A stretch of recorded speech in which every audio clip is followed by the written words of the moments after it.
is the excitement, the level that these college guys bring. They're late into every tackle. They go for every single ball, and it can be a little bit annoying to begin with. Orlando City SC under 23. Khalif Al-Hassan. Now it's Michael Nanchoff. This will be a Timbers throw. Nanchoff already playing pretty high up the field. I think what you talked about, Andrew, that the flipped triangle seems to be how the Timbers are starting out, at least today. Maybe unfamiliar from Timber fans who are used to seeing two holding midfielders opposed to two attacking midfielders in the center. Yeah, it's a variation of their lineup that the guys are very comfortable with. They do it in practice. They've done it in games before. It's nothing new to them. You know, Jack Jewsbury's a veteran of many years in this league. He's played in games like this before. He's played in the middle of the park. So he'll control it. He'll control the tempo. He'll make sure that everyone's in the right positions. And as you said before, Captain Jack is back.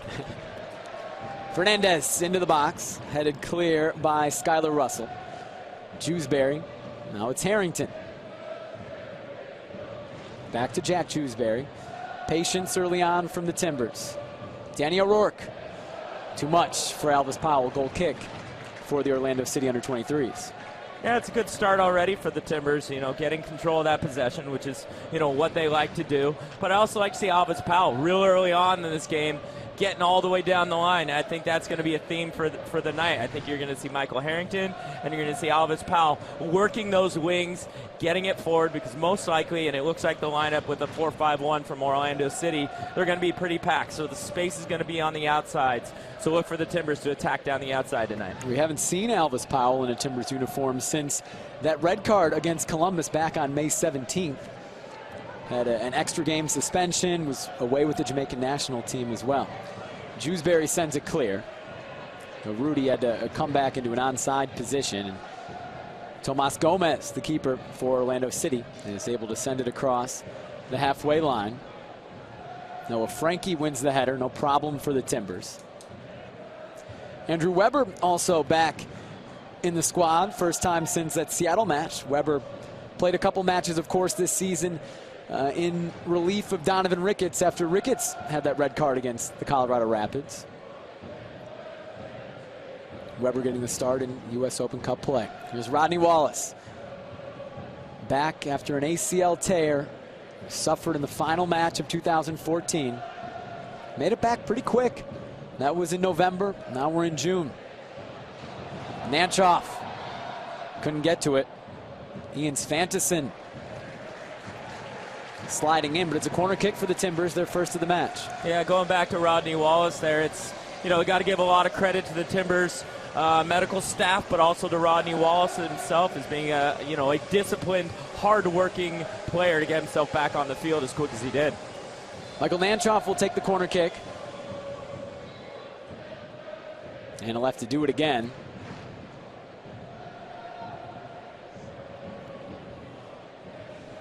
Yeah, looking at this Orlando City lineup tonight, you know, just from this angle, not a large team except for that one player, Ian Svanteson from UAB. Nanchoff's second corner is curled in. Comes out to O'Rourke. Jewsbury. Brody got there first.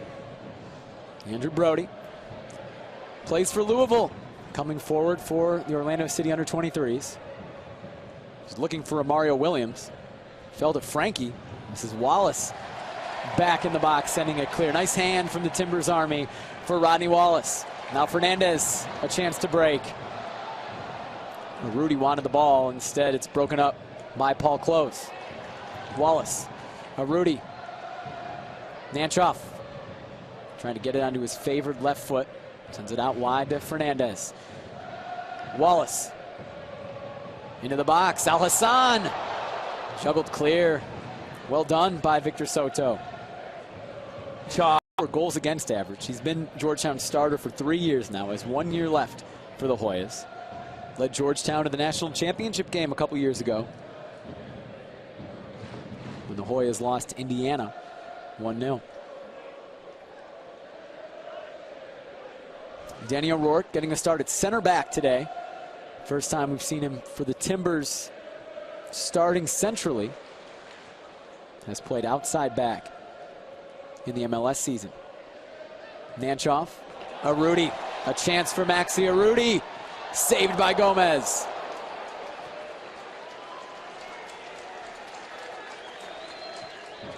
First test for Tomas Gomez of the evening. Allan Sexius. Powell's able to get it away from him. Elvis Powell, one of the guys in the Timbers where there's not a huge age difference between him and the Orlando City under-23s. Just 19 years old. Yeah, Elvis has decided to take a different route than a lot of these players, going straight into the pro ranks and moving along his development a little bit quicker than some of the college players. It's worked for him. It sure seems. Skylar Russell. Nobody there for Orlando City. O'Rourke, maybe a little too patient. Andrew Weber gets it clear. Arudi. Michael Nanchoff. Gaston Fernandez. Nanchoff on his left foot. Was looking for Rodney Wallace, who wasn't making the run. Michael Nanchoff has a pretty nice U.S. Open Cup history. Scored a fantastic goal last year against Tampa Bay in Portland's second match of the 2013 U.S. Open Cup. The Timbers, of course, made it all the way to the semifinals a year ago. Starting their run this year in the fourth round, as all Major League Soccer teams do.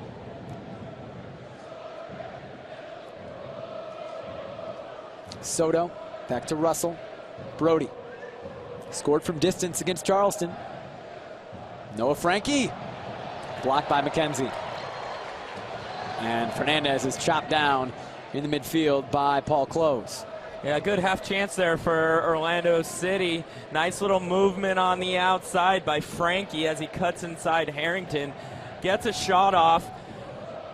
Good block by the Timbers, but a little half chance there for Orlando. And those little half chances are just going to give those guys, you know, a little bit more energy, a little bit more excitement and belief that they can actually do something here. Long ball from Al Hassan finds Rodney Wallace. Harrington has space into the box. Maybe a little miscommunication from Orlando City, but it's harmless. No one there for the Timbers.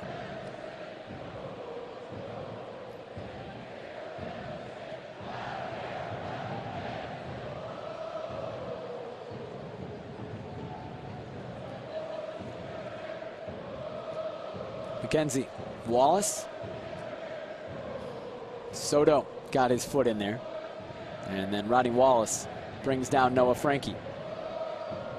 There's a funny thing about these games, Jake, that make it difficult. The Timbers are used to playing against pros, and the way they play, the way they move the ball, they're trying to move those pros around because the pro players have an idea of exactly what's going on. Some of these college players, they don't go where they're supposed to go because they're just not experienced enough yet to even understand what the Timbers are doing to them. So there can be a frustration where, you know, a Timbers player may decide to play a ball and there's an Orlando City guy there and they're saying to themselves, why are you there? You're in the wrong position. So could see a few frustrations out of the Timbers tonight. This is better possession from Portland. Rodney Wallace back to Michael Harrington. It's understandable for sure, and something you don't think about as a casual observer. Different game when you're playing against college kids. Fernandez from distance. What a goal, Gaston Fernandez. 1-0 Portland. Great finish there from Gaston Fernandez. Timbers possessing the ball in the middle of the park. Orlando City not putting them under enough pressure. Ball gets popped into Gaston Fernandez. First touch kind of jams him a little and pops up.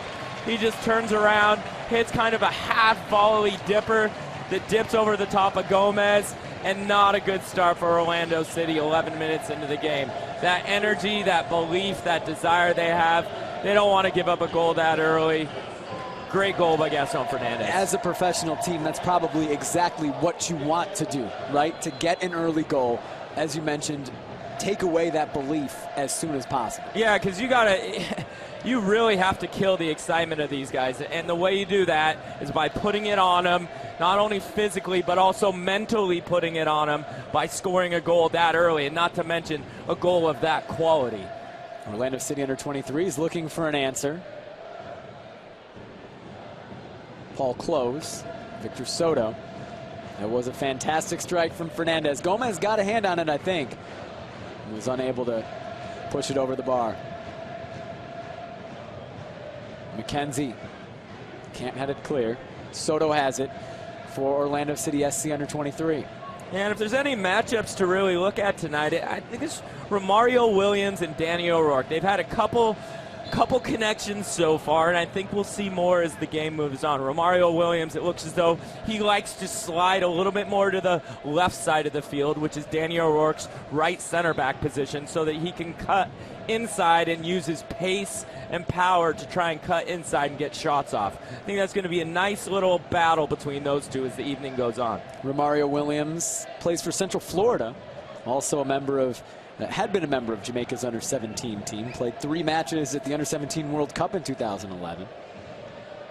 It's basically the replacement for current Colorado Rapid Deshaun Brown at UCF. Over the ball now for the Orlando City under-23s is Paul Close. Plays for Clemson. Curls it into the box. It's dangerous. Falls to Andrew Weber. Yeah, great ball there by Paul Close. And that distribution from Weber was not what it needed to be. Gave it right back to Orlando City. Frankie dispossessed by Wallace. Sexius controls for Orlando City. Sexius playing pretty much the number 10 role for Orlando City under 23s. He's still in high school. Tall task for him. Skylar Russell into the box. O'Rourke sends it clear. Throwing for Orlando City. Skylar Russell taking the throw-in right now for Orlando City under 23s. From Springfield, Missouri, went to Kickapoo High School. Same high school as Jack Jewsbury. A proud day for that high school, I imagine. Two alums on the field at the same time. What are the chances that we have 2 players from Kickapoo High School on the same field right now? Yeah, the Orlando City under 23s come to Portland for a 4th round U.S. Open Cup match and happen to have a guy who went to the same high school as Jack Jewsbury. Obviously, just a few years apart. Yeah, no disrespect to Kickapoo High School, but I mean, it's not a soccer powerhouse in Missouri? No, just a small part of Missouri. You know, the chances of that's going to happen are very slim. Rodney Wallace a chance to come forward, slows it down instead. Fernandez, Michael Harrington. Now it's Jack Jewsbury, the Kickapoo High alum. Khalif Al-Hassan is looking in for Powell. Still there for Al-Hassan. Nanchoff. Fernandez. Sitting further back than we're used to seeing him. Jewsbury. Harrington.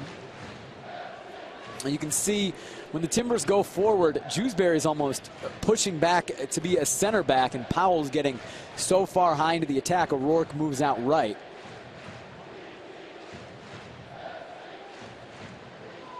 Seems to be the plan tonight for the Timbers. Yeah, it's a little twist to the formation where they split the center backs, and it just helps to push the outside backs farther up the field. You put Jack Jewsbury in a position where he can get on the ball. He's one of the best passers on the team. Get Jack on the ball in a good area to distribute, and then look to overload and attack from there. You were talking about the matchup between Romario Williams and Danny O'Rourke. That wasn't O'Rourke, but Rashawn McKenzie, the other center back for the Timbers, doing well to dispossess Williams after a giveaway by the Timbers. Now it's Skylar Russell coming forward. Andrew Brody, chance to cross for the under-23s. Harrington gets it clear. Victor Soto chips into the box looking for Williams.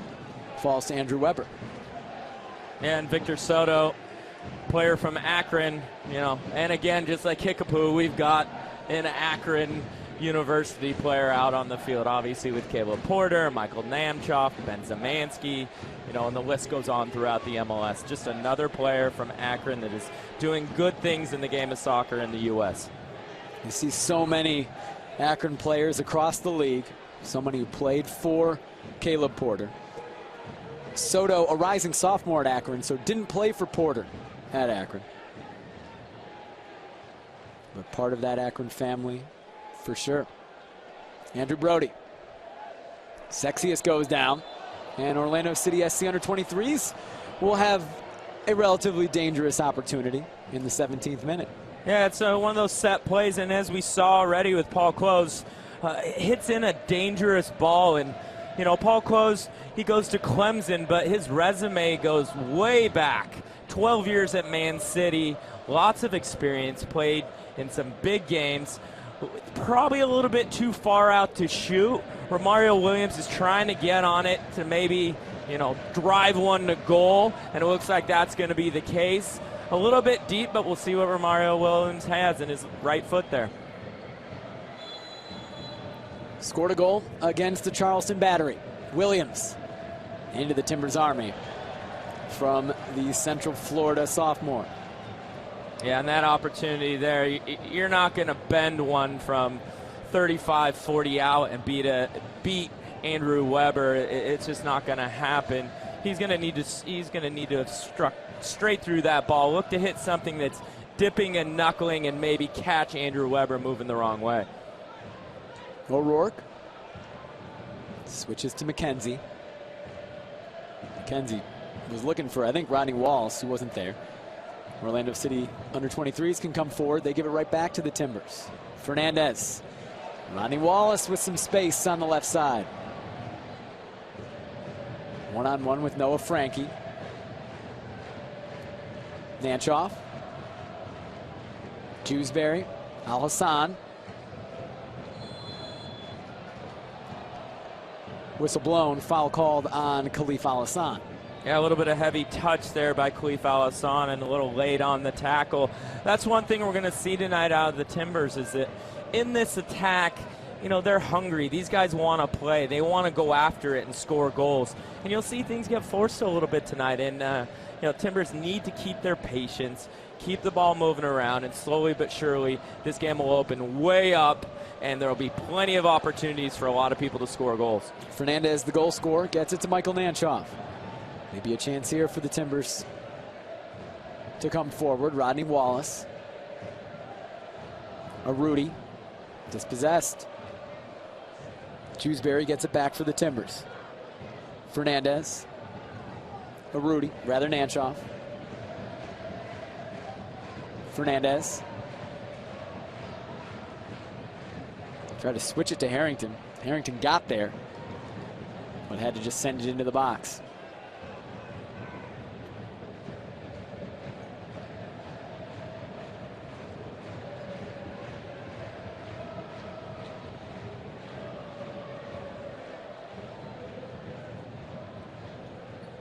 Soto wins it in the midfield. Now Rodney Wallace can come forward. A chance to see Rodney Wallace at full speed. Corner kick for the Timbers. Yeah, nice play there by Rodney Wallace. Patient, driving down the left side, waiting for his players, waiting for your Rudy to catch up and get in the box, then trying to drive on across. He gets blocked out for a corner. Good patience by Rodney Wallace there. 20 minutes in, what do you think about Rodney Wallace? Yeah, I think he looks good. You know, his excitement, you know, of coming in, he probably struggled a little bit. Corner kick into the box is over everybody. Getting back to Wallace. Yeah, he probably struggled a little bit early because he was so excited, and he probably got gassed right in the very beginning. And then he fights through it, gets his second wind, and that looked good. His stride looked good. He looked composed. His touches were solid. The ball he put in, if the defender wasn't there, would have been a dangerous one. So right now it's kind of standard Rodney Wallace. Jewsbury into the box looking for a Rudy. His header is right at Tomas Gomez. Yeah, and that's one thing you're going to get, you know, with Jack Jewsbury a little farther up the field. He's going to get in dangerous positions to put good balls in. We've already talked about Jack and his ability to play good balls, and you saw it right there. He gets it on his good right foot, bends one in, kind of in between the goalkeeper and the back line. Rudy rises high and heads the ball to Gomez. Elvis Powell slips. A lot of pressure from Andrew Brody. Powell does well to get away from it. Fernandez flicks it around Sexius. Alhassan, some nifty footwork. Now Jewsbury has some room. He's able to switch it to Harrington. McKenzie. Lonnie Wallace. Elvis Powell, 19-year-old. Khalif Al-Hassan goes back to Danny O'Rourke. Jewsbury, McKenzie.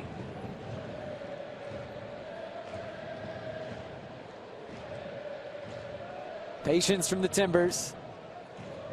And as you'd expect, this is what they like to do if they can. Nanchoff. Wallace. Flick wasn't quite there for Fernandez. Gomez sends it to midfield. O'Rourke back to Weber. Williams chasing. Weber's just got to send it across midfield. And into touch. The Timbers throw. Yeah, this is going to become very, very difficult for this Orlando City U23 team. You know, at this point in the game, 23 minutes in, they've lost a little bit of their energy and excitement. You know, the adrenaline is kind of worn off a little bit, and they realize the task that's in front of them. 1-0 down against a very good Portland Timbers team, and they're going to be doing a lot of work and a lot of chasing just to keep the score the way it is, not even thinking about the effort that's going to need to be put in to make sure that this thing doesn't get out of control and or to get that next goal to tie this game back up. That 11th minute Gaston Fernandez strike seemed to take a little bit of the energy out of Orlando City under 23s, as you'd certainly expect. Throwing now for the Timbers. Got to be tough for a group of college kids coming into Providence Park. You've got to think, if we can keep this level for as long as possible, then we'll be in all right shape. But an 11th minute goal and a great one from Fernandez. A little deflating. Yeah, and what a lot of people don't know out there as well is the way the PDL works.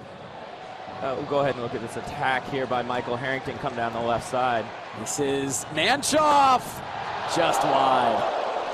Good opportunity for the Timbers there. Nanchoff, or actually, sorry, Michael Harrington steals the ball, breaks down the left side, cuts it back to Nanchoff, who gets it on his left foot, but it's a little bit behind him, and he pulls it just wide of the goalpost.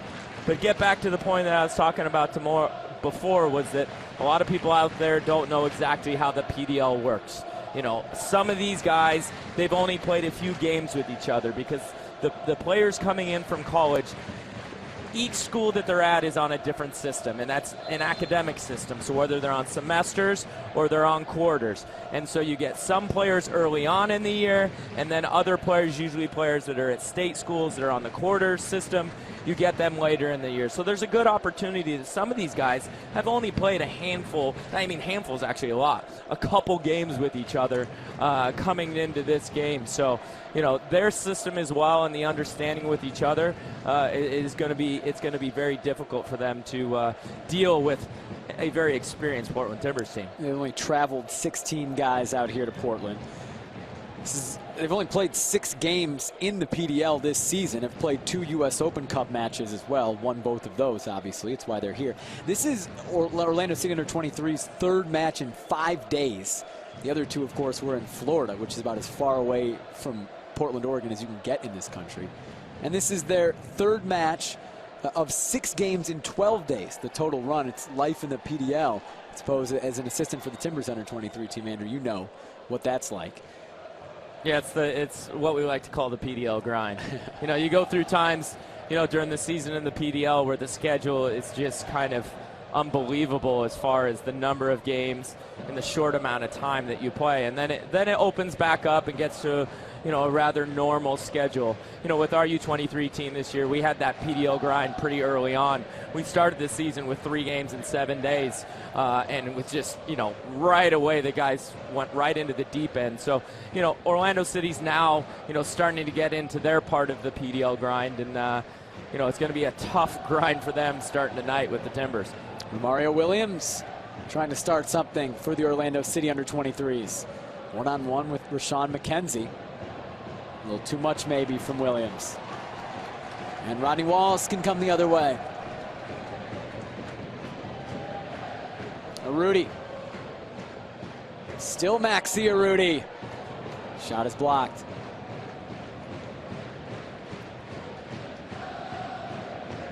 Nanchoff. Fernandez. Powell turns, gets thrown down. And a free kick coming for the Timbers. Certainly a chance to put one on goal, you'd think.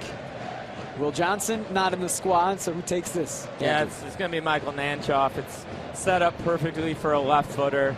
You know, Michael Nanchoff practices this, you know, week in and week out. You know, he's done it his entire life. Great distance for him, far enough out that he can get it up and over the wall. You know, he'll go ahead and take a look at it and see, you know, which angle makes the most sense for him as far as going to the near post over the wall or maybe trying to fake the goalie out and go into the far post. Here is Nanchoff over the bar. Went the finesse route and just put a little too much on it. Yeah, he decided to try and bend it up over the wall into that near post, which is a difficult skill set.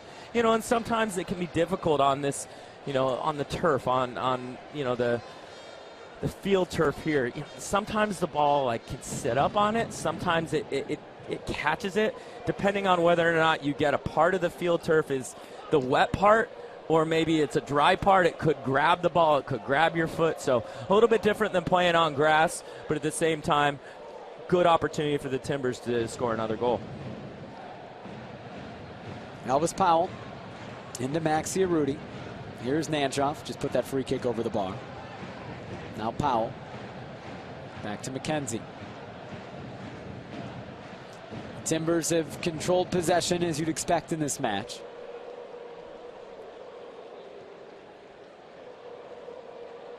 Patience in possession for Portland. Possession with a purpose is what Caleb Porter likes to talk about. The goal so far for the Timbers. O'Rourke looking for Powell. That was Skylar Russell heading it into touch for the Orlando City under-23s. Nanchoff was looking for Alassane. Still there for Nanchoff. And now Sexius is able to take it away. And Brody's coming the other way for the Orlando City under-23s.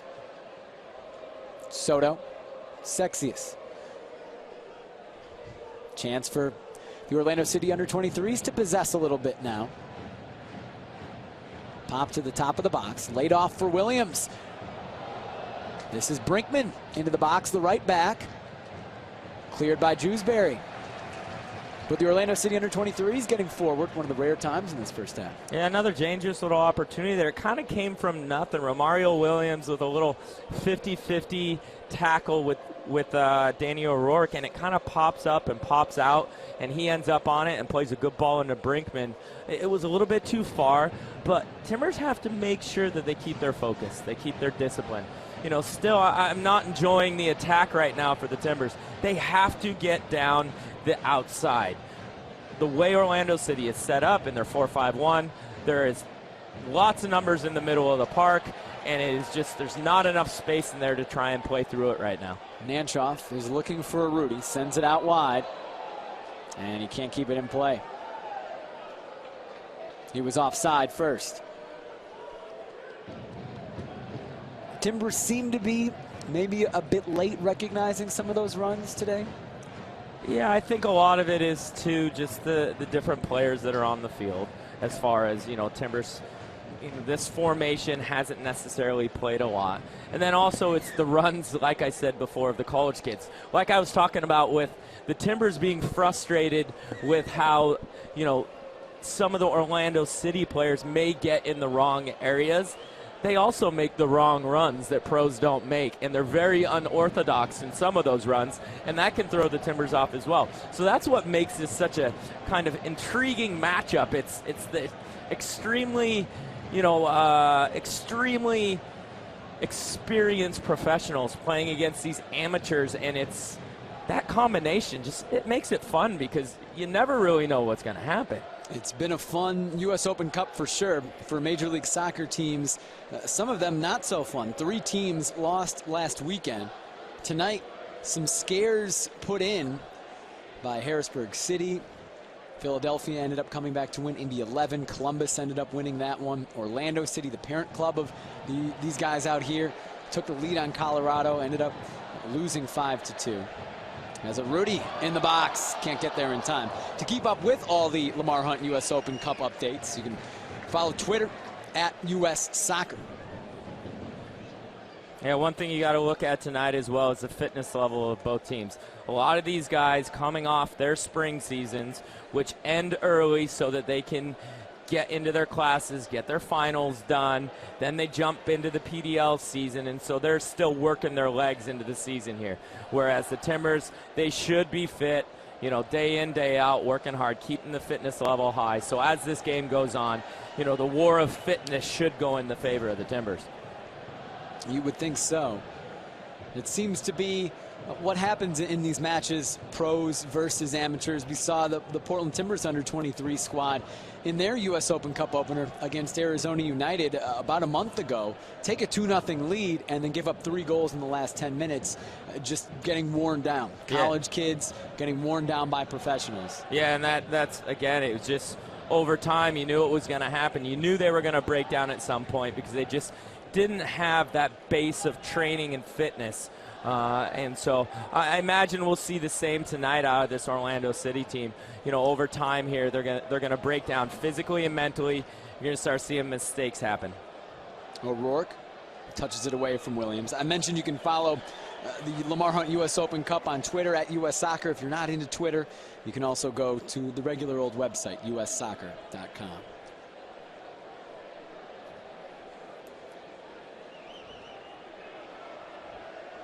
Orlando City under-23s back off. Brody broke it up and then gave it away. Fernandez. Rudy. Just a little too much on that ball from Fernandez, and a penalty kick called. Rudy got there first. Juan Guzman, the referee, points to the spot. In the 34th minute, the Timbers can go up 2-0. What a run the Timbers have been having in the last few games with getting PKs finally called for them. As you see the ball going through here by Fernandez, Rudy gets a last-minute touch there. Gomez gets him. You know, it's one of those ones. I think it's a little unfair on Orlando City because you're Rudy on that touch. He's just trying to touch it, and he touches it out of bounds. Gomez slides through and gets him. And this is that discussion that we have and we have had in the past about PKs and judgment calls by the referee. You know, in times before, referees, I think, you know, got it wrong, you know, against the Timbers. You know, in this situation, I think maybe he got it wrong against Orlando City. You know, good build-up from the Timbers, good pressure to win it. Fernandez plays the ball through. He just plays a little bit too much on it. Rudy does a great job to get there, but he was dribbling out of bounds. I think it was a little tough on Orlando City. Gaston Fernandez will take it for the Timbers against Tomas Gomez. Fernandez looking for a brace. And he chips it right down the middle. Cheeky from Gaston. It's 2-0. Yeah, a lot of confidence in that PK from Gaston Fernandez. You know, runs hard up to the ball, and as the goalkeeper goes down, just dinks it. Probably only getting about 2 feet off the ground with a ton of backspin, and slowly goes in the back of the net as Gomez goes sliding by. You have to have a lot of confidence to pull that PK off, because if Gomez doesn't move, Fernandez is made to look pretty silly if the goalie just stands there and catches it. Gomez is a keeper who's done well in penalty kick situations in his career. Saved one in the 8th round of the 14-round shootout against Charleston Battery in the last round of the U.S. Open Cup. Also saved 2 in an NCAA semifinal win over Maryland a couple years ago to send Georgetown to the NCAA College Cup final. The guy was confident in those situations. Gaston Fernandez, as we saw, a little more confident, I think. Alassane, throw-in coming for the Timbers. And you saw a situation there as well. You know, Orlando City being a little bit immature in their play. They can't look to play on the edge of their 18 against a team like this. And what you see at all levels is the teams that have the more experienced players, at the higher level, tend to get a benefit of the doubt on some of the calls. Again, with the referee on the PK call, I don't know if he got it right or not, but that's his judgment. But they tend to get those calls more often because usually the experienced higher professionals are probably going to do the right things, and that's the assumption of the referee. What constitutes a penalty kick has certainly been a favorite topic of discussion amongst Timbers fans this season. And as you mentioned, this is now the third game in a row across all competitions. The Timbers have had a penalty kick called in their favor. Yeah, not even to mention into the World Cup as well, with Brazil getting the PK in the first game of the World Cup, and the continued PKs as we've been seeing in the World Cup as every day goes by. Fernandez, 2 goals already. Certainly what Timbers fans, and I think Caleb Porter, wanted to see and expected to see from a guy of Gaston Fernandez's caliber playing against college kids. Already 2 goals, just about 38 minutes in.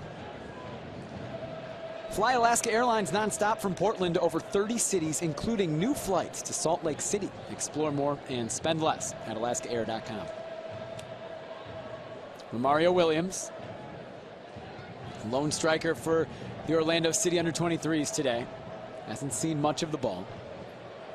Paul Close is able to turn in the midfield, and then Alan Sexius is fouled by Khalif Al-Hassan.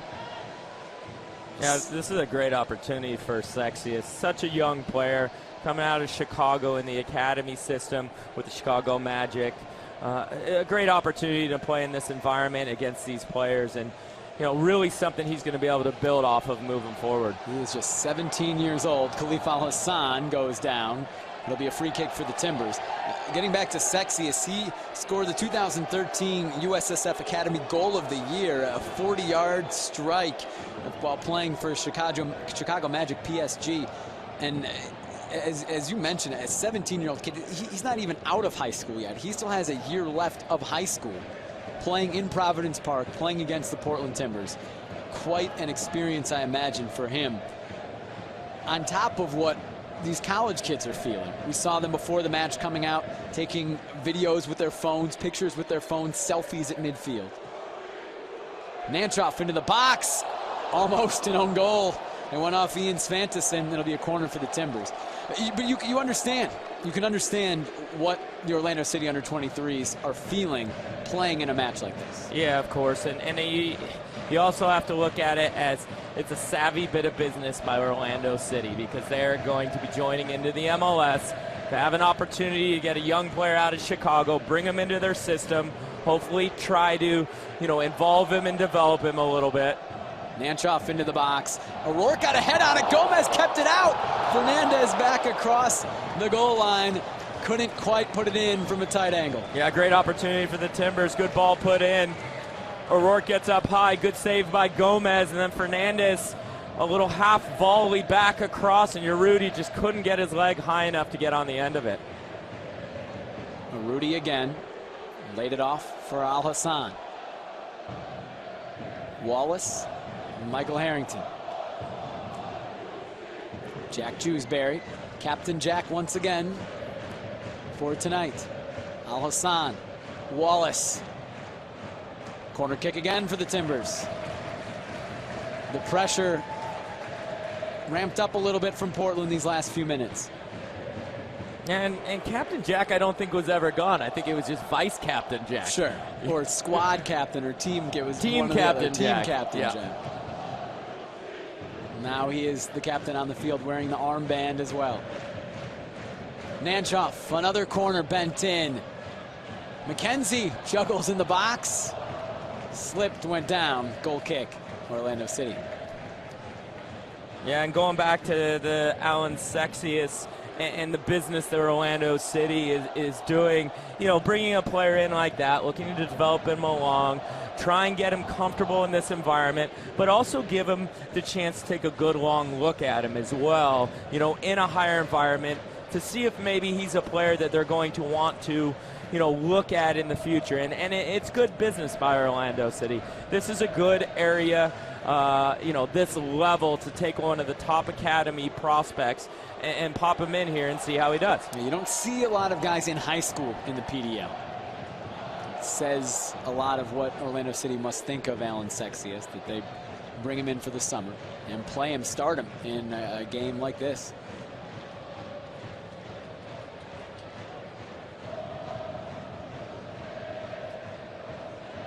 Russell got to it first. Brody. This is Soto. That's Sexius. Now it's Soto again. Close. Frankie. Soto tries a shot from distance. Not a problem for Andrew Weber. Yeah, and the funny thing about going down 2-0, it also takes off a little bit of pressure, and you could see that in their play right there. There was some confidence. They weren't feeling the pressure of the game. Good little combination play, nice little 1-2. Soto from about 25 yards out goes ahead and has a strike, and nice little build-up play there from Orlando City U23s. Gaston Fernandez. Now it's Jack Jewsbury. Harrington, Rodney Wallace. Back to Jewsbury. Giveaway, broken up by Soto. Williams. It's away from Fernandez. Soto again. Brought down. Play on, says the referee. Advantage given to the Orlando City under-23s. Noah Frankie. Dean Brinkman trying to get a cross off. And it's a corner kick for the Orlando City under-23s. Their first of the match. Yeah, good opportunity here late for Orlando City to get one back at 2-0. That's a dangerous lead. The next goal is huge on both sides. Timbers score it, game is, arguably over. Orlando City scores it, they've got a lifeline, they're back into it, especially right before halftime. This is a good opportunity for them to try and get on the end of something. You see the big man in the box, that's Ian Svanteson. Weber punches it high into the air. Sent back in. Broken up by Michael Harrington. Sends it forward. Still there for Orlando City, maybe. Jewsbury gets it to Fernandez. Big run from Alvis Powell. Some room on this right side. Powell, a speedster, sends it into the box. It falls to Wallace. Just wide. Would have been a perfect return for Rodney Wallace. They took a deflection, so it's going to be a corner kick. Yeah, it's good build-up from the Timbers. Alvis Powell getting down the flanks, exactly what Caleb Porter wants him to do. Puts a little bit of a tweener ball in there. I think his teammates thought he was going to drive deeper into the Orlando City half. Plays an early ball in that is misplayed on the outside by Paul Close. Dangerous ball curled in by Nanshoff. O'Rourke. Fernandez in the box. And it went over the end line first. Will be a goal kick for the Orlando City under-23s.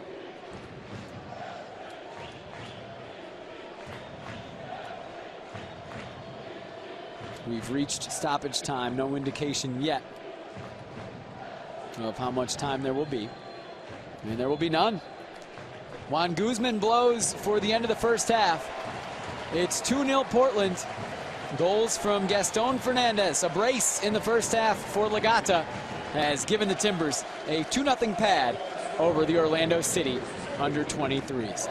We're going to take a break. We're going to come back for the second half kickoff, and we'll job. A couple half chances for him, but nothing really, too dangerous for the Timbers. Romario Williams, he's one you're going to have to keep an eye out for. And as we look at it right now, as they're coming out on the field, it looks as though they may have made a couple changes. We will get those changes to you when we can get them sorted out. The Timbers have not made any changes from the first half to the second half. Same group that played the first 45 for Portland. Andrew Weber, the goalkeeper. Tyler Blackwood is on for Orlando City. A striker who will play up top with Romario Williams.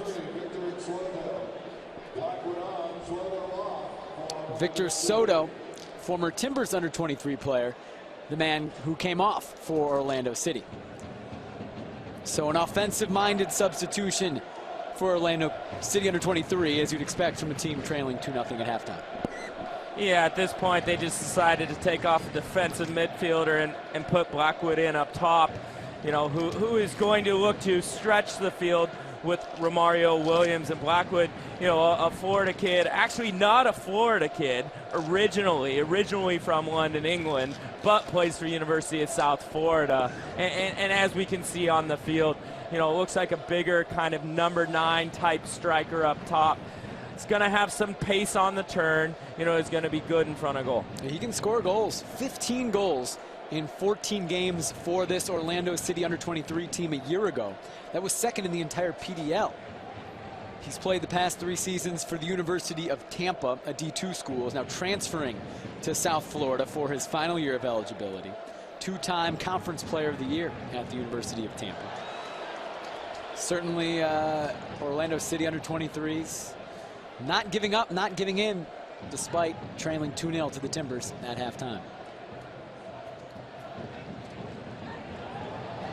Nice touch from Wallace. Harrington was not anticipating it. Yeah, the University of Tampa, one of those Division II schools that, you know, unless you're a true follower of the game, I don't know that much about. It is a storied history of soccer at University of Tampa, with the late, great Tom Fitzgerald leading the helm at one point, to Keith Falk. Many, many professional players have come out of that school. Nanchoff blocked in the box. There's some quality D2 played in the state of Florida for sure. And a good amount of guys on this Orlando City under-23 teams play at the Division II level. We got a couple guys from Rollins. None on the field now. Tosan Popo plays for Rollins College, is on the bench. Tomas Gomez is in the match. He, the keeper who made one really nice save for Orlando City under-23s in the first half, was, I don't know that it was shown because it was halftime, but took a very long time to come off the field at halftime, was attended to by the Orlando City under-23s trainers, but was able to start this second half. Now Rudy couldn't get there. Nice footwork in the back from Skylar Russell. Russell, as we mentioned in the first half, a graduate of Kickapoo High in Springfield, Missouri. Same high school as Jack Jewsbury, and they are not the first and second most famous alums of Kickapoo High. They're the second and third, because a man by the name of Brad Pitt went to Kickapoo High School. That tidbit sent into us from MajorLeagueSoccer.com's Jason Sagini is very impressive alumni list. Brad Pitt? Kickapoo High. Who's Brad Pitt? Not a big soccer player, didn't have a great career. But I've heard he's done well elsewhere in life. Yeah, I think he's in films. Yeah. Yes. He's had a nice career in cinema. Michael Nanchoff. Now Hassan in the box, shoots from a tough angle, and Gomez is able to make the save. Yeah, good little footwork there from Felipe Alhassan. Little trickery, going for the fake back heel, takes it to his right foot, decides to slam one on target, and Gomez does a good job just to parry that one over the top. This is the 6th corner kick of the match for Portland. Nanchoff has taken all of them. Sent clear by Orlando City. And a chance maybe to counter for Orlando City. Foul called on Danny O'Rourke. Yeah, good professional foul there by Danny O'Rourke. As Orlando City's looking to go on the break, he does a good job of just stopping that, slowing it down. Give away the free kick, get the team back, get the shape right, and make sure they get behind the ball.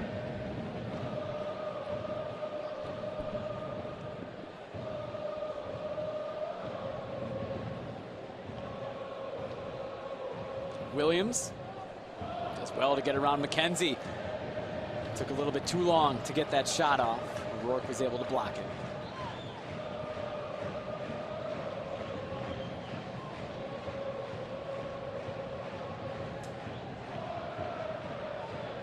This is Paul Close. Some nifty footwork in the midfield. And here comes Khalif Al-Hassan. Counterattack on for the Timbers. Wallace showing off his speed, but so was Boyd Aquanu. Step for step with Wallace. Aquanu is a youth national team player for the U.S. Rising senior at UNC. Probably the best pedigree, him and Romario Williams, of anyone on this Orlando City under-23 team. Both those guys have played in the youth national team level. Williams for Jamaica, Aquanu for the U.S. Corner kick coming now for the Timbers. Man, it's quite the international melting pot for Orlando City U23s as well. Players from all over the globe, you know, participating in this team. Ronnie Wallace, he's from Costa Rica. Michael Nanchoff. Ronnie Wallace, I'm sure, pleased with how his Ticos are doing in the World Cup. A guy who a year ago probably thought he'd be there right now. And if not for tearing his ACL against Real Salt Lake in the final match of last season, probably would be.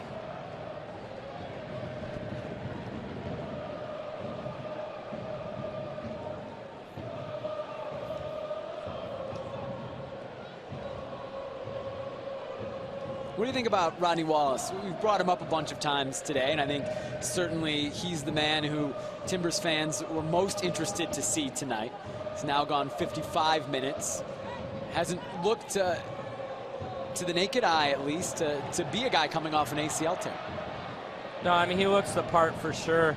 You know, as this game progresses, you'll see that, you know, his legs will start to go a little bit because as well as he's been, you know, prepared by the Timbers staff, you know, you just can't replicate game-type conditions. You know, they try their best with the technology in this day and age, but there's just nothing like it. But it's just so good to see Rodney out there with bringing his energy. He's got such a spirit about him that it's just great, and it spreads throughout the team.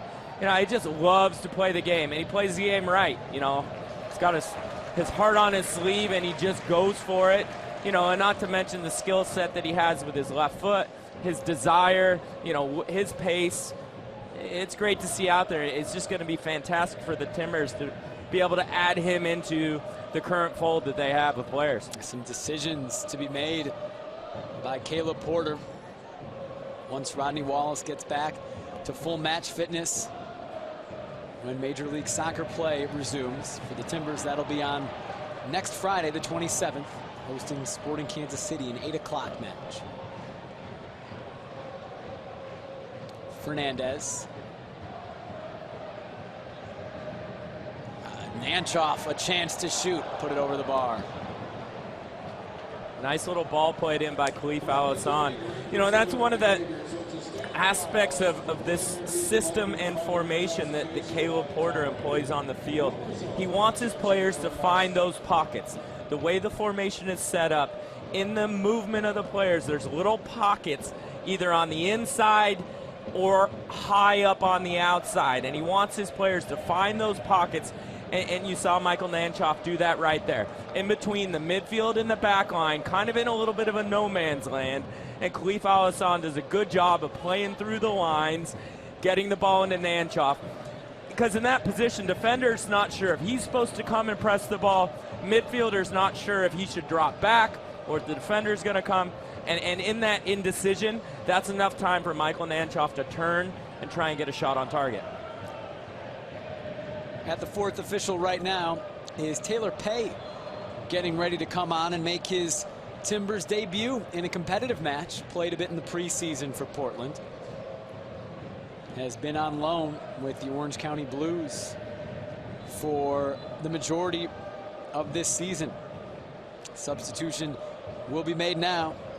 The Washington man, second-round pick of Portland in this 2014 Super Draft, 26th overall, will come on for Elvis Powell.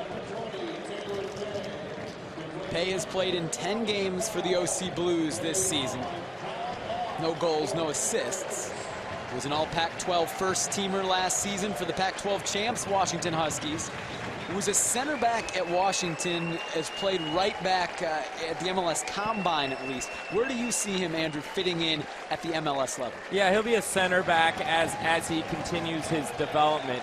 You know, with younger players, you know, his skill set right now, coming off the college game, you know, it isn't necessarily where it needs to be, you know, as a center back. So playing him out wide right or wide left, where we've seen him in preseason, is going to get him on the ball, put him in situations where he's going to need his feet to be able to play out of situations. And as we move forward in his development, you'll see with the center backs the Timbers have now, you know, they like them to have that ability to play with their feet and play out of the back. So they are bringing him along slowly with, I would imagine, in the future, 2-3 years down the road, you'll be seeing Taylor playing center back more often than out on the wing. He's a big guy, 6'2", from Salt Lake City.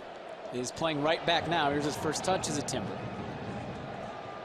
Nanchoff into the box. Fernandez on the back post. Couldn't quite get a touch. It's off of Gomez. It's a corner kick. And now Gomez down. We saw him after the first half whistle blew take some time to get off the field, and quickly calling for the trainer, and immediately the substitution signaled for by Orlando City under 23s. Yeah, it was a good ball put in by Nanchoff, right in again that no man's land for the goalkeeper, which is, you know, right on the edge of his 6, you know, just in an area that is difficult for him to get to. You know, and as it comes in, there's a little collision. You know, looks as though it could be the right ankle for Gomez there. And, you know, he's seen it already a couple of times. Give the international signal for I'm done. That's substitute. I'm out of here. The backup keeper for Orlando City under 23 is Cody Uzcategui. Plays for Memphis. Was their starter last season. At a 1.27 goals against average. Played a little bit as a freshman, but mostly became the full-time starter for the Tigers last year as a sophomore. Was part of the U.S. under-17 player pool back in the day.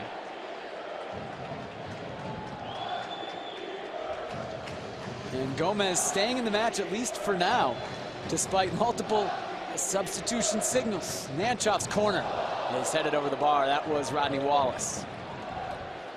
Yeah, and that's something as well. We're talking about Rodney Wallace a lot tonight, and that's another attribute that Rodney brings to the team. He's, for his size, you know, he's not small, but he's not large either, but he's got good lift, and he gets on the end of stuff, and he scored some big goals with his head in years past for the Timbers. Scored against Seattle, up in Seattle with his head, so he can get on the end of stuff, and that's just another dimension that the Timbers can add to their attack with him getting back in the fold. So Gomez takes the goal kick, hits it about 70 yards. Uzcategui is heading back to take a seat on the bench, still stretching though. Kind of an odd situation. You don't see that very often. Usually when a player calls for his own substitution, that is that. But Gomez is going to stay in the match, again, at least for now. Yeah, it could be a situation where Gomez may have a lingering ankle problem that has been going on for a while, and you'll see, you know, and again, I'm no doctor here, but I'll use from my experience, sure, that when you roll it again and again, it tends to be a real quick, sharp pain that is really difficult to deal with, and then it wears off and you can kind of get back into it, and that could be the case right now for him. Gomez still in the match. Do you like how I had to tell you that I'm not a doctor? I thought you were. I wasn't sure.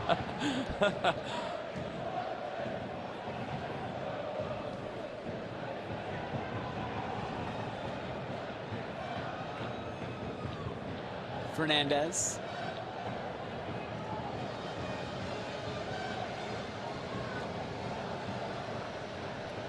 Al Hassan.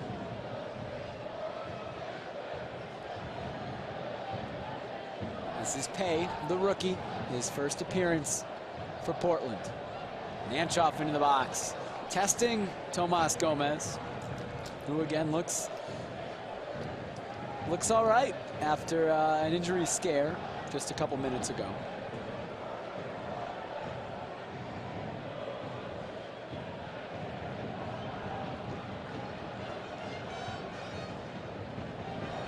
Pay coming forward. It's a nice ball from Allan. Taylor Pay in the box.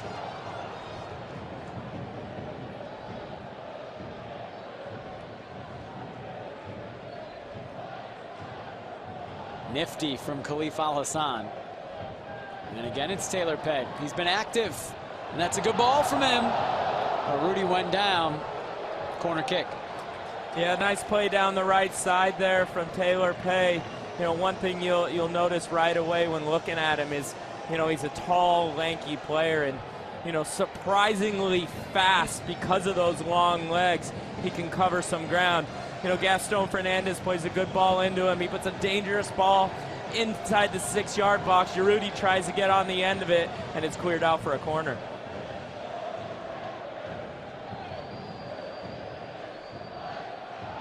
Nothing from that corner for the Timbers.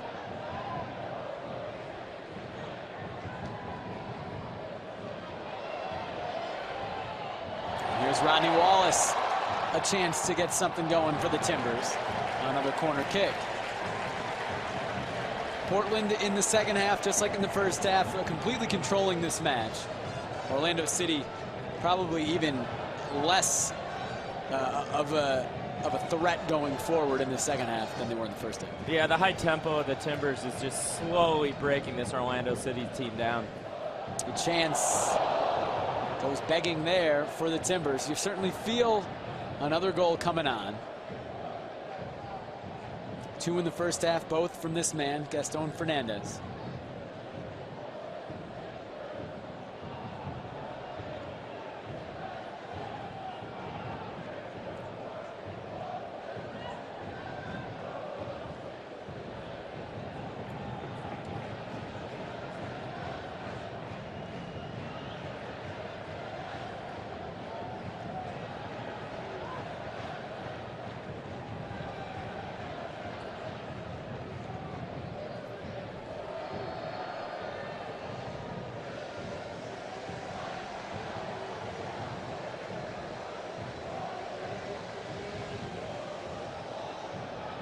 Al-Hassan has had some fun in this second half. Not the first time we've seen his creativity.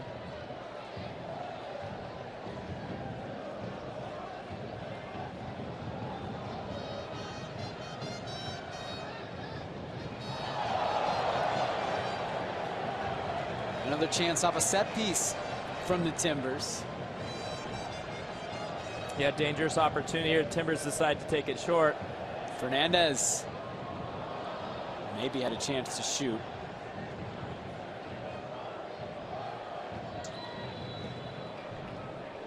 Blackwood is offside. A good step there from the Timbers back line. Michael Harrington recognizing that he needs to stop his run, so Blackwood's going to run off sides. Very heady play from the left back.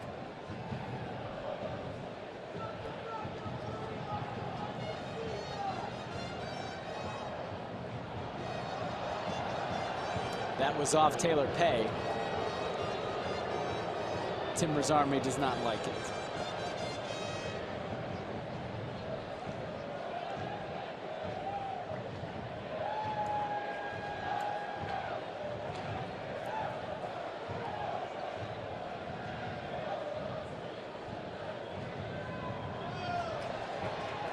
Nicely chipped by Harrington. Another corner for the Timbers. Number 11 tonight. Yeah, nice play down the left side here. Michael Harrington feathering a little ball over the top of the Orlando City's right back Berkman, and Rodney Wallace running onto it. You like to see this in the 65th minute. Rodney Wallace still running, still working, you know, waving waves down this left side. He's doing a great job.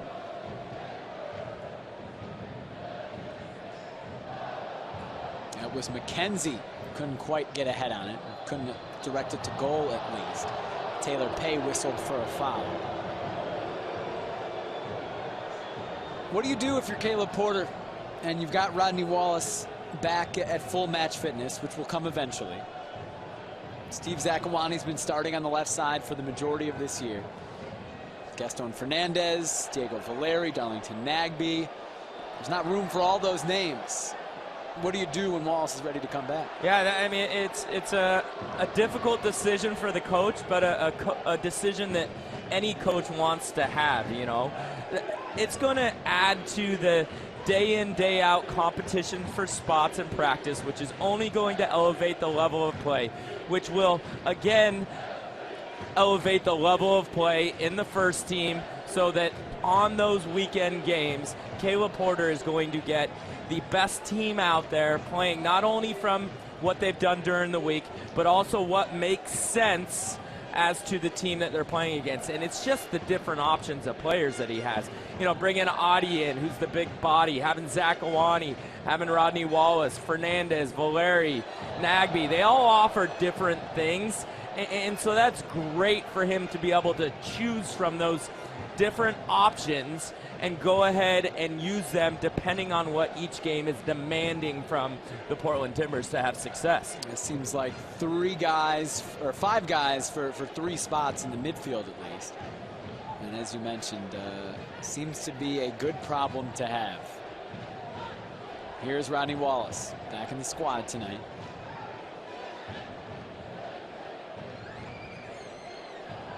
Just a little bit wide of where Maxi Urruti wanted it.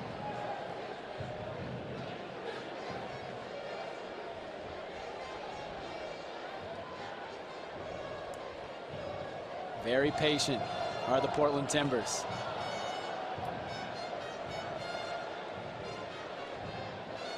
This is a chance for the rookie Taylor Pay.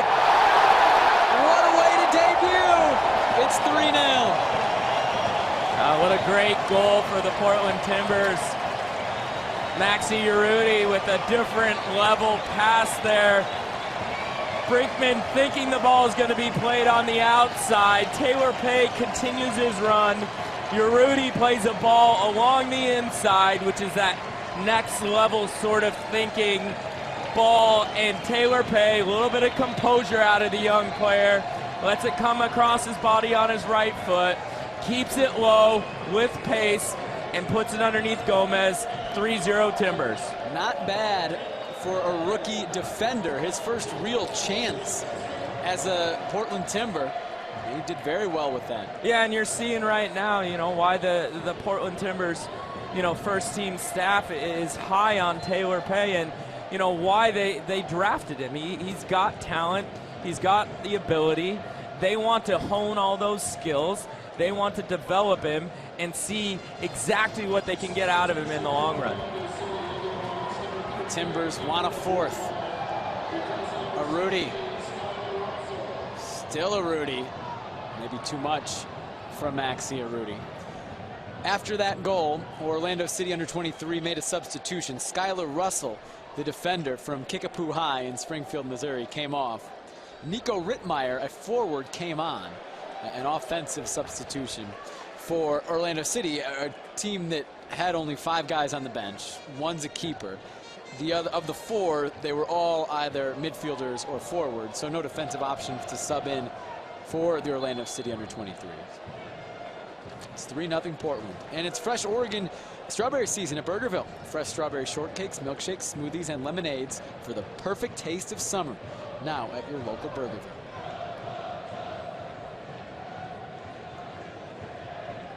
Wallace down on the turf. Seems to be fine. George Foshive comes to the 4th official. Yeah, I think that's probably going to be the last that we're going to see of Rodney Wallace. Looks as though he's starting to cramp up a little bit. You know, the Timbers medical staff does an amazing job of finding out what the max load is, and that's how they like to state it, the max load. They've got it down to a science that is the highest level that a player can go for, almost to the minute of what they're going to be able to do. And Rodney Wallace doing a great job and actually going exactly against what I thought there, you know, and they're going to push him even more. And Gaston Fernandez comes out of the match. Fernandez, 2 goals tonight for Legata. exits. George Foshive comes on, another rookie. He was the 3rd-round pick of the Timbers. And there's a giveaway from Rashawn McKenzie, a chance for Tyler Blackwood in the box. Nothing coming of it from Orlando City under 23s. Blackwood thought that was a corner kick. No harm done for Portland. George Foshive just entered the match. Went to UConn, has been on loan with Sacramento Republic this season, has played in 7 matches for Sacramento Republic. Again, a 3rd-round pick, 39th overall of the 2014 Super Draft, making his Timbers competitive debut tonight. Both Foshive and Pei we saw in the preseason, but this is their first time playing in a competitive match for the first team. Yeah, Foshive playing in his preferred position in the middle of the park. You know, you'll see him as that kind of destroyer-type midfielder in the middle of the park. Very, very gifted athletically, and as you can see, a very, very strong young man. Just needs to hone a few of his skills, maybe his experience in reading of the game, and this is going to be a great opportunity for him to play in a competitive environment and continue that development process. 2 other rookies on the bench tonight for Portland. Aaron Long, 36th overall pick, 2nd-round pick, and the 1st-round pick, Shilo Shuma. You would think we'll see one of those 2 at some point in the next 20 minutes.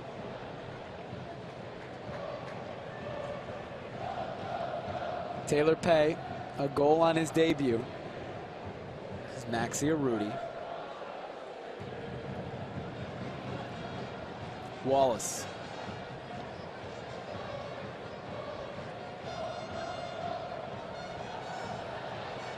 Khalifa Hassan. Wanted Rodney Wallace, couldn't get it to him. Still tons of pressure from the Timbers. This second half, even more so than the first half, it has been completely controlled by Portland. Providence and the Timbers are creating healthier communities together, including the revival of the Special Olympics Oregon Fall Games 2014, as well as youth soccer camps and field-related projects.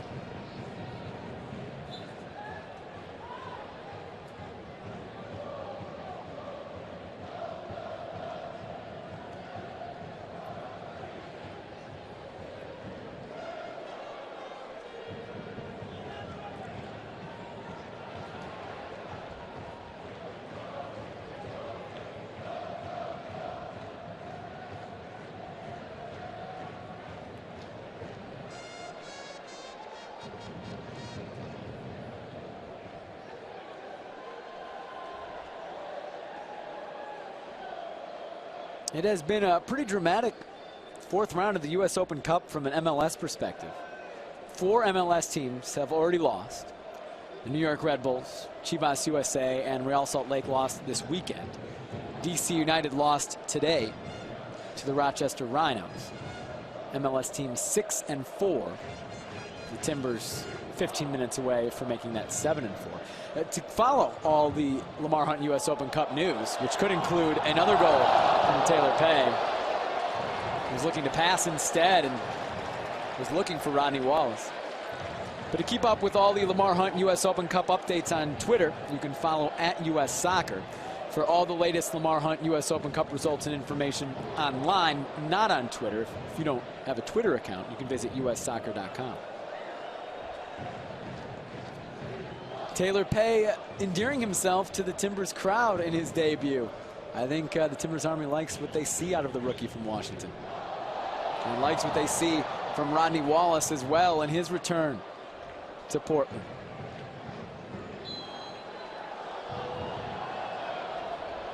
Yeah, and as we know with the Timbers Army, but also with the Timbers organization, you know, first thing first is working hard. You know, and that's what they want to see. And Taylor Pei has come into this game, and from his first touch, he's worked hard. He's stretched his legs. You know, he's done a good job defensively. He had the easier of the task compared to Alvis Powell, who had to deal with kind of the fury of the college kids early on. So it hasn't been too much of a stress here in the second half. But it's a great opportunity for him to have some joy getting up and down that right side. Yeah, he's essentially been playing as an outside midfielder in the second half because the Timbers have had the ball for the vast majority of the time that he's been in the game.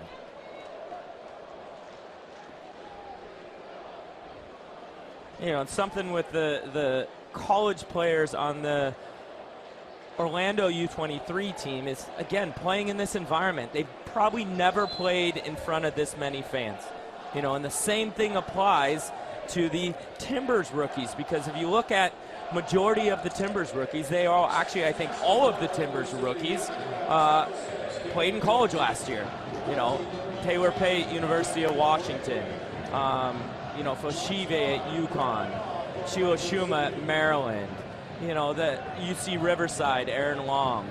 They never played in front of a crowd like this. So that's a part of their development as well, is getting comfortable playing in front of a crowd, you know, this many people in this environment where it's kind of a jacked up intensity, you know, and for the most part, even the Orlando City guys have done a good job at dealing with it.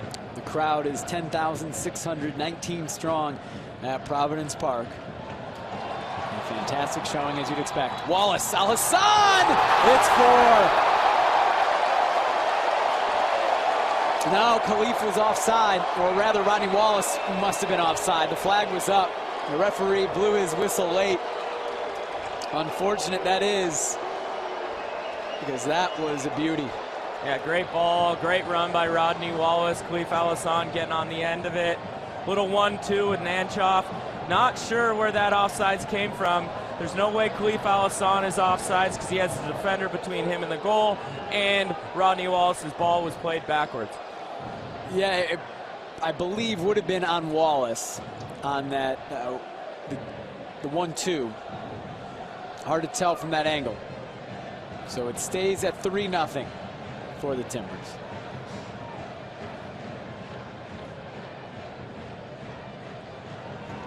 KeyBank is a proud founding sponsor of the Portland Timbers. It's just one part of KeyBank's involvement with our community. Visit key.com. Unlock your possibilities.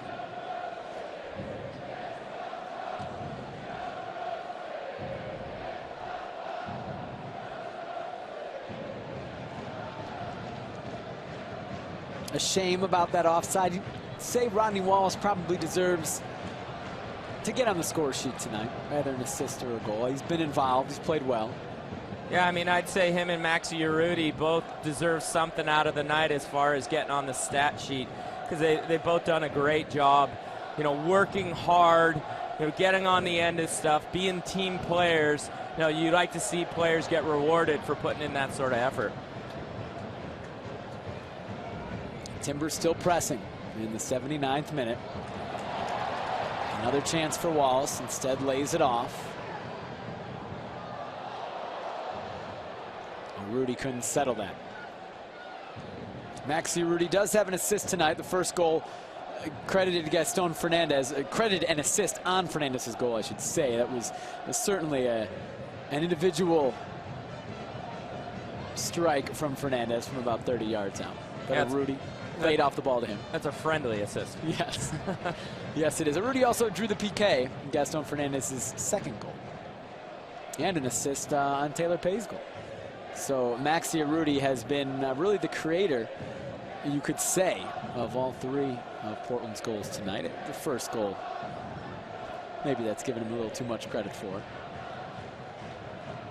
It's been a good night for Maxi, a good night for Lagata, Gaston Fernandez. I think the two guys, when you looked at the team that Portland was playing, the squad that Portland trotted out tonight against a college team, you looked at Urruti and Fernandez playing in the center of that attack and thought these two guys should have good nights against a group of college kids. These are experienced, high-quality players, and did what I think you'd expect out of them. Yeah, they had a good professional performance for sure.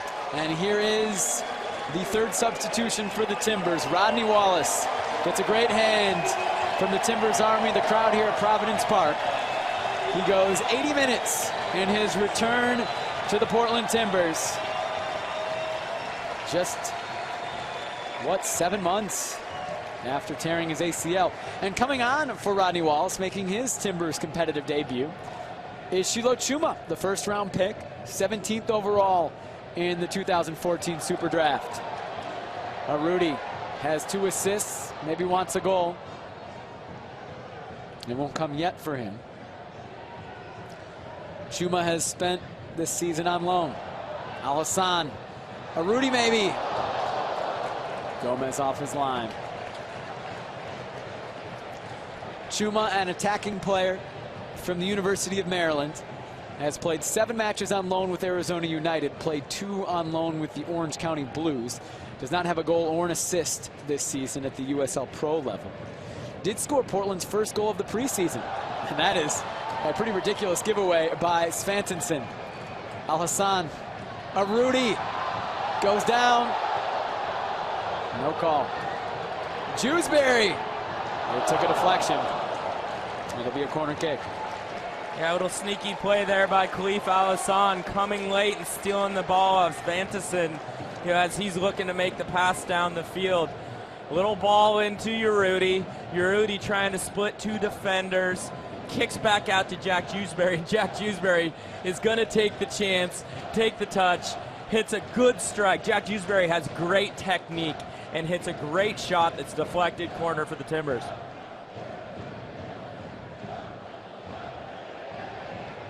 Harrington, a little ambitious.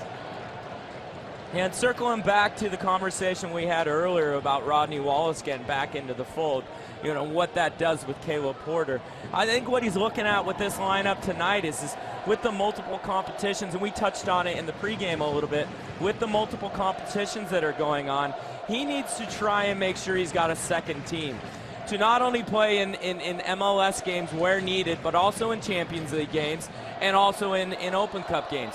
Caleb Porter, again, is a competitor, and he wants to win. So whatever competition, whether it's, the U.S. Open Cup, the MLS, whether it was back in college, probably in anything that he does where there's competition, he's going to want to win. And so he wants to make sure that he gets all these guys fit, gets them all sharp, so that he has more than just an 11 that he can trot out on the field. He's going to have 22 deep. He's going to have 24 deep. Guys that are sharp and fit and that he can trust in to get the job done. That is just the kind of development of a successful club, because you're putting yourselves into multiple competitions because of the success that you've had. So we're starting to see kind of the next generation of the Portland Timbers development as a club as a whole right here in front of us. Yeah, and the Timbers right now, not an overly busy time because of the World Cup break, but it will get busy in August when the CONCACAF Champions League comes around. And that's a competition they're going to want to win. Rudy sends it into the Timbers Army.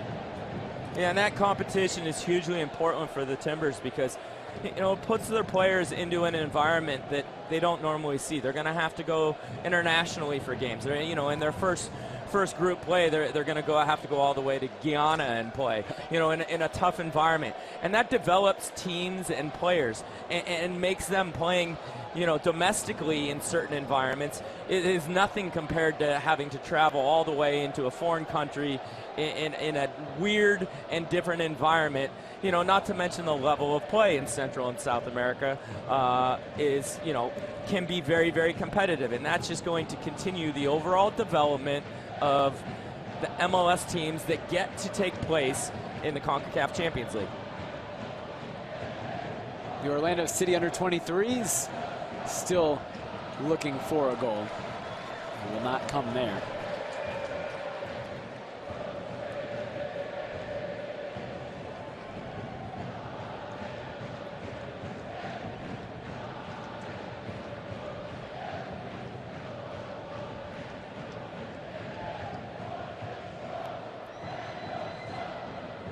And a great example of the CONCACAF Champions League, really developing a team and a franchise as a whole is RSL. And you see how deep RSL is, and it's from their years of playing in the Champions League, making that real long run, having the final, being so close to winning that championship. You have to use your full squad. And so you see, players that are maybe, number 12, number 13, number 14, number 15, developing quickly because they're getting these games.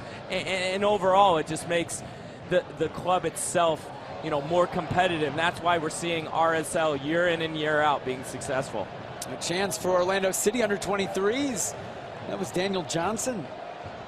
over the bar. Johnson came into the match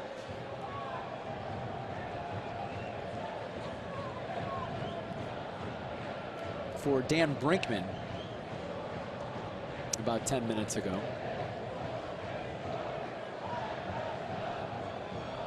The winner of this match, which certainly appears to be the Portland Timbers, will play the winner of tomorrow's Sporting Kansas City Minnesota United match on the road. The game will be either in Kansas City or in Minnesota.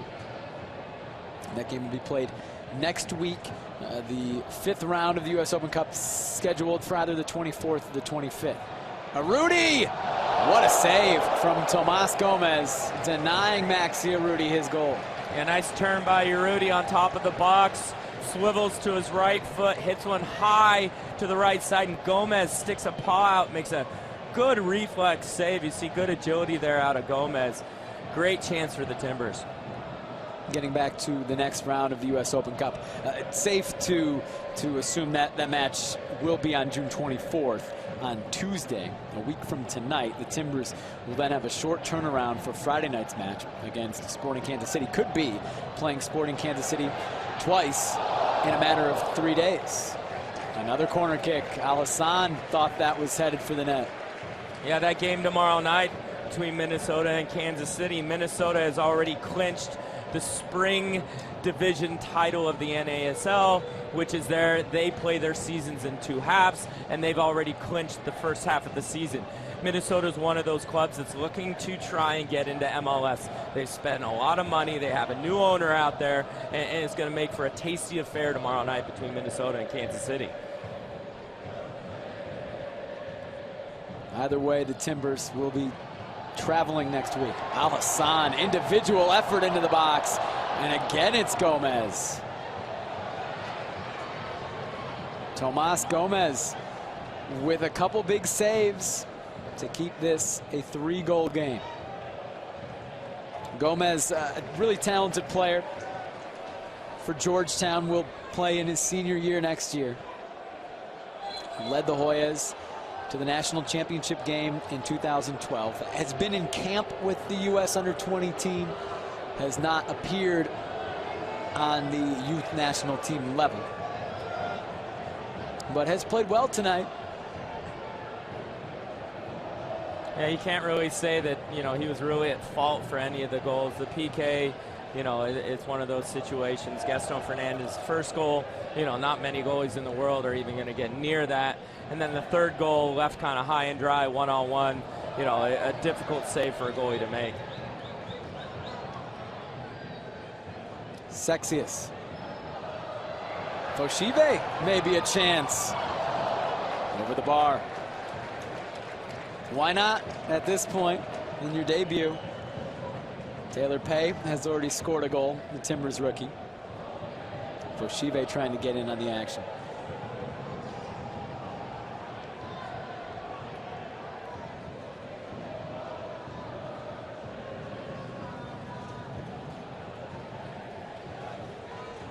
Nico Rittmeyer, another youth national team guy, has played with the U.S. under-19s. Plays for the College of Charleston, now transfer from North Carolina, where he played last season. Rittmeyer right here at the 4th official with the ball now. He scored 50 goals his junior year in high school in Georgia. It's a national record. He had a hat trick in 10 straight matches. Decided, I don't need to stick around for my senior year. Went to UNC a year early, redshirted, then in his redshirt freshman year, only played in 4 matches, decided to transfer to the College of Charleston. But I don't care what level you're playing on. Hat tricks in 10 straight matches is ridiculous. This a pretty ridiculous run from an outside back, Taylor Pay, 90 yards up the field, and then some nifty footwork in the corner from the rookie from Washington. It's a goal kick, but a deserved hand from the Timbers Army. They're going to like this kid, Taylor Pay. They already do. I'll tell you what, he's having fun tonight, and you can see it there, and you can see some of his attributes. You saw just a minute earlier him getting up high to win the head ball. He gets the ball, 80, 90-yard run down the right side. He's having some fun now. Juan Guzman blows the final whistle. The Portland Timbers are moving on to the 5th round of the U.S. Open Cup. A 3-0 win over the Orlando City under-23s. As you'd expect from the Timbers, a Major League Soccer side tonight, a dominating win